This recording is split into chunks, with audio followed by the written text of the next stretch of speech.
विधानसभा निवडणुकीपूर्वी जागा वाटपावरून भाजपा आणि अजित पवार गट आमने सामने। नवीन फॉर्म्युलानुसार राष्ट्रवादीच्या आमदारांना उमेदवारी मिळाल्यास अनेक वर्षापासून राष्ट्रवादीच्या विरुद्ध लढणाऱ्या भाजपाची किमान 20 मतदारसंघात पंचायत होणार।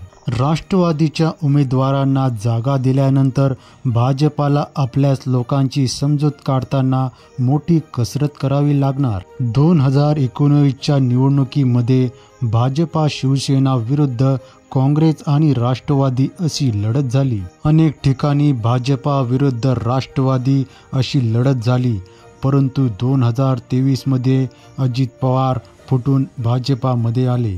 आता परत राष्ट्रवादीच्या त्याच नेत्यांना उमेदवारी द्यायची असल्यास भाजपाला आपले नेते कार्यकर्ते यांची समजूत काढण्यासाठी मोठी कसरत करावी लागणार आहे।